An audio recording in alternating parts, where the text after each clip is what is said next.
السلام عليكم ورحمة الله وبركاته. ازيكم يا احلى متابعين في الدنيا؟ يا رب كلكم تكونوا بخير ودايما بخير يا رب. النهارده هنتكلم على فرش اللي انا فرشت المطبخ. انا قلت لكم برضو هفرش المطبخ واوريه لكم، وهقول لكم برضو معايا ايه اللي استفدت بيه جدا جدا، وكان معايا حاجة فظيعة جدا. بصوا، اول حاجة العلبة دي اللي قلنا برضو بتستخدم في حاجات كتير جدا. بصوا غطاها سيليكون جميل جدا، وهي اصلا باغ. بصوا انا حطيت فيها دقيق، ممكن تحطوا فيها اي حاجه، نشا، مثلا كاكاو، بقوليات، مكرونه، رز، عدس، اي حاجه تبقى شكلها جميل كده وشيك. طبعا المجات، ودي بتاعت القهوه والشاي والسكر، ده الكتل. بصوا ده معانا زي ما قلت لكم برضو الفيديو اللي فات بتاعت الفلفل والكمون، برضو جميله جدا، او مثلا بتستخدم في حاجات كتير على فكره، تعديل الاستخدامات يعني. تمام. ومعانا ورق السلوفان ده بتاع البوتاجاز. بصوا يا جماعه جميل جدا وبيحافظ على البوتاجاز جدا جدا. تمام. وبرده صح، بصوا معايا ده برضو ورق بيلزق على الرخامه، برضو بيحافظ عليها وجميل بصراحه جميل. بس هو في مشكله عندي، انا لما جيت الزقه مش بيلزق كله، في مكان بيلزق ومكان لا. بس بصوا جميل، بصي هيحافظ على الرخامه بتاعتك، بس ما حطيتوش على الكل بصراحه، على المكان اللي ممكن يستخدم كتير. وهنا برضو حطيته، شايفين جنب الحوض، جنب الحوض بالظبط. بصوا يا جماعه اهو المعلقه سيليكون، ودي برضو البرطمانات برضو تستخدم في حاجات كتير جدا، برضو جميله جدا.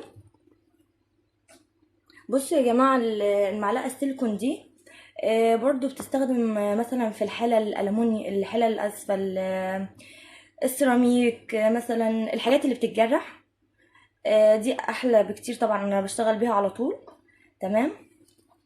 طبعا المساكه بتاعت الحاجات السخنه.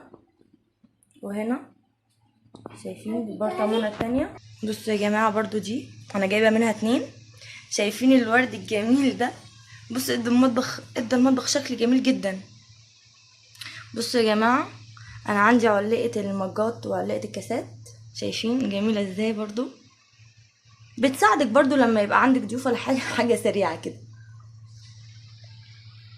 شايفين؟ بصوا يا جماعه هقول لكم على حاجه اختراع بصراحه.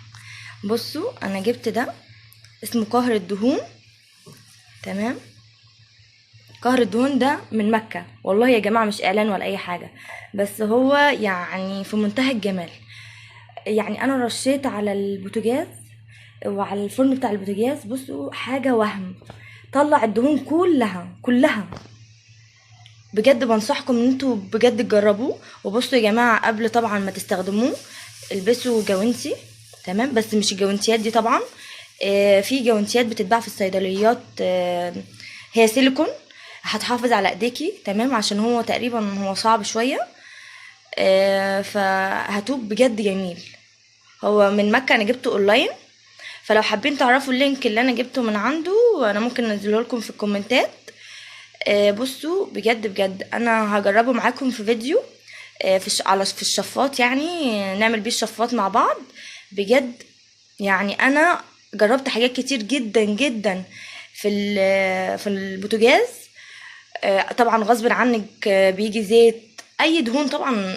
البوتاجاز طبعا مختلف عن اي حاجه، فيه دهون كتير جدا. والحيطه برضو اللي ورا البوتاجاز، تمام، برضو بيجي لها دهون وكده. رشيت عليها، بصوا في منتهى الجمال. اول ما ترش عليها زي كده بيسيح هو لوحده، الدهون فعلا بتسيح، بتبقى زي الحيطه او البوتاجاز بيبقى زي الجديد. بجد انا فعلا كان في تراكم كتير جدا في الحيطه، وتراكم كتير جدا في البوتاجاز وعيون البوتاجاز، رشيت عليه. بصوا حاجه جميله جدا. وهنجربه مع بعض برضو في الشفاط، وهنشوف هو هوريهولكم عملي. فلو عايزين، انا جبته من اونلاين زي ما قلت لكم، ولو عايزين اللينك بتاع اللي انا جبته من عنده، هو اسمه قهر الدهون من مكة. ولو عايزين اللينك اللي انا جبته من عنده هنزل لكم اللينك في الكومنتات، بس قولوا لي يا ريت ان انتوا عايزينه او لا. وبجد اللي جربوا واللي هيجربوا يقولوا لي ايه رايكم في الكومنتات، عشان بجد انا عمري ما شفت منتج زي ده بجد والله. مش اعلان ولا اي حاجه، بس هو فعلا عجبني شخصيا في استعمال شخصي كمان، مش حد قال لي يعني. وبكده فيديونا خلص، الفيديو بتاعنا خلص. قبل طبعا ما نقفل الفيديو دوسوا على زر الاشتراك واعملوا فعلوا الجرس واعملوا لايك وشير عشان تتابعوني في كل حاجه انا بنزلها. وهنعمل مع بعض برضو الشفاط زي ما قلت لكم بقهر الدهون ده، وتابعوني عشان تشوفوا معايا. يلا السلام عليكم ورحمه الله وبركاته.